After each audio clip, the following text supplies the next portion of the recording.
Sejam todos bem-vindos a mais um estudo diário do Vem Segue. Meu nome é Vanderlei Claudiano, hoje é dia 1º de dezembro e a designação do Vem Segue que eu vou compartilhar com vocês hoje se encontra aqui em Moroni, capítulo 3, tá bom? São apenas 4 versículos, então nós vamos ler os 4 versículos mesmo, tá bom? Lembrando da designação que eu passei ontem para assistir o vídeo que está no aplicativo aí da Biblioteca do Evangelho, tá na parte aí do Vem Segue da Escola Dominical, tá bom? Procurando ali, só clicar, o vídeo é de 5 minutinhos, é bem pouquinho, né? E eu vou ensinar sobre esse vídeo amanhã, então é bom que vocês possam assistir esse vídeo hoje. Eu vou deixar no final da descrição do meu vídeo aqui, tá bom? O link que vai direto aí pro videozinho, tá bom? Só procurar lá. Hoje eu vou compartilhar aqui Moroni, capítulo 3, do versículo 1 ao 4, né? Esse capítulo todo aqui, eles são apenas 4 versículos. E Moroni ele ensina o seguinte aqui, dizendo: maneira pela qual os discípulos eram chamados de eldres da igreja e ordenavam sacerdotes e mestres. Depois de haverem orado ao Pai em nome de Cristo, impunha-lhe as mãos e dizia: em nome de Jesus Cristo eu te ordeno sacerdote, ou se fosse mestre, eu te ordeno mestre, a fim de pregares o arrependimento e a remissão dos pecados por intermédio de Jesus Cristo, pela perseverança na fé em seu nome até o fim. Amém. E deste modo ordenavam sacerdotes e mestres, de acordo com os dons e chamados de Deus aos homens, e ordenavam-os pelo poder do Espírito Santo que neles estava.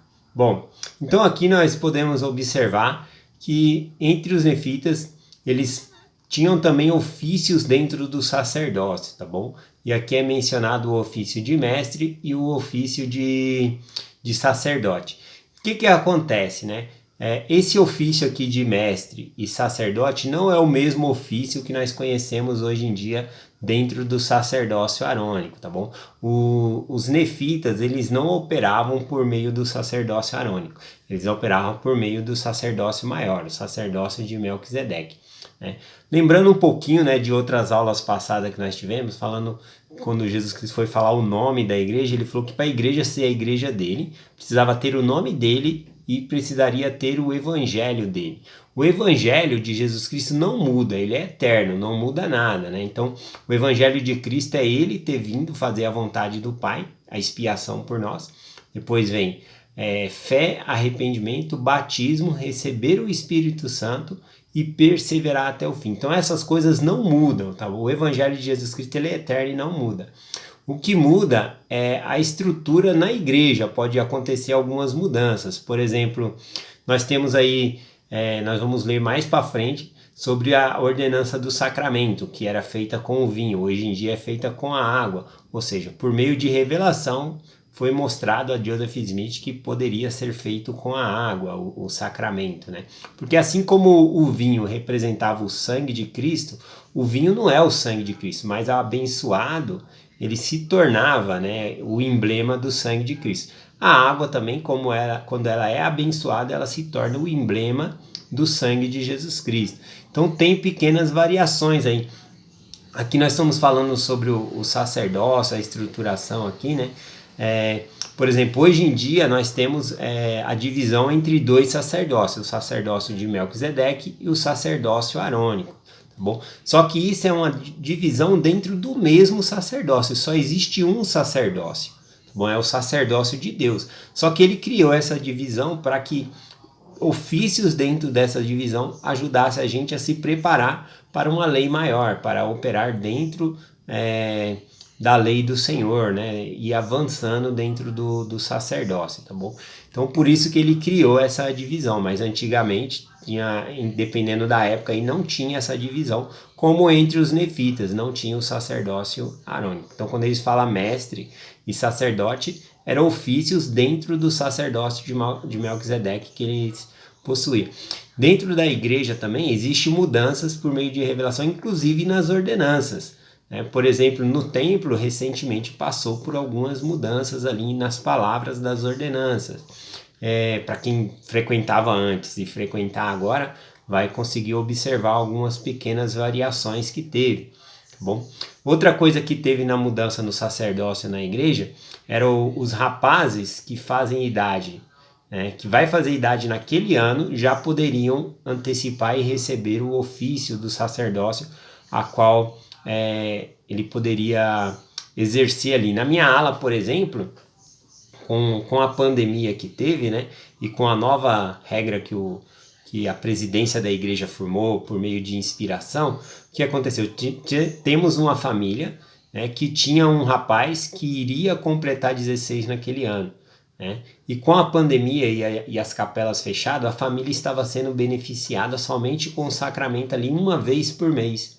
Mas por causa que ele ia fazer 16 anos naquele ano, nesse ano ainda, o bispo autorizou, nós fomos lá e fizemos, ordenamos ele ao ofício de sacerdote. Ele já era mestre, passou para o ofício de sacerdote. Então, todos os domingos ele podia abençoar a família dele ali com o sacramento, né? Então isso foi uma bênção aí, né?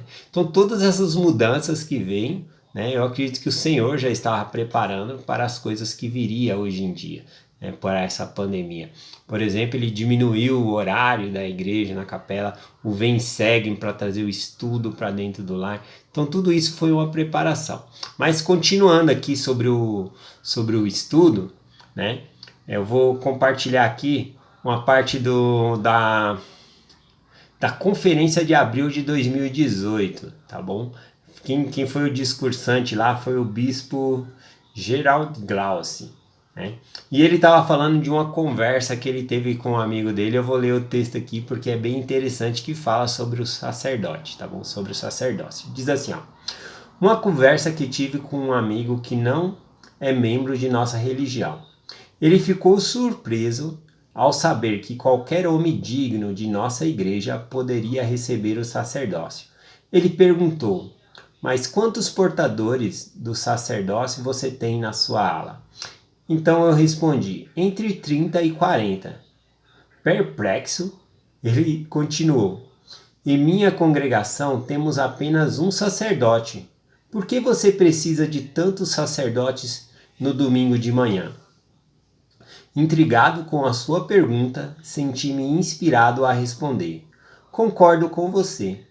Não creio que precisamos de tantos sacerdotes no domingo na igreja, mas realmente precisamos de um portador do sacerdócio em cada lar. E quando uma família não tem um portador do sacerdócio no lar, outros portadores do sacerdócio são chamados para zelar por essa família e ministrar a elas. Então, a importância de ter várias pessoas com ofício no sacerdócio e receber o sacerdócio na igreja é porque, na verdade, nós precisamos de um sacerdócio em cada lar para guiar a sua família, para ajudar. E quando não tem aqui um sacerdócio, outras pessoas são chamadas para ministrar e cuidar daquela família ali, né? E é uma bênção, né? Ou seja, teve famílias que têm um sacerdócio no lar. Por conta disso, né? O que acontece? Eles foram abençoados. Todos os domingos podiam fazer o sacramento ali no lar, né? Já famílias que não tinham um sacerdócio no lar, nós tínhamos que designar homens. Se fosse só o bispo que tivesse o sacerdócio na capela, como é que ia ser, hein? Para ele visitar aí 40, 50 famílias para fazer o sacramento. Ia acabar a pandemia, ia chegar a gente ali que não tinha recebido o sacramento ainda, né? Se fosse levar por esse lado aqui. Mas o Senhor, ele trabalha a estrutura do sacerdócio de acordo com a dispensação e a necessidade na época. E hoje nós temos essa divisão, né? O sacerdócio arônico e o sacerdócio de Melquisedeque, mas é o mesmo sacerdócio, é o mesmo poder de Deus. Tá bom? Então, eu deixo essa mensagem com vocês, em nome de Jesus Cristo. Amém. Até amanhã. Não deixem de assistir o vídeo, que amanhã eu vou fazer a mensagem sobre esse vídeo. Tá bom? Até mais.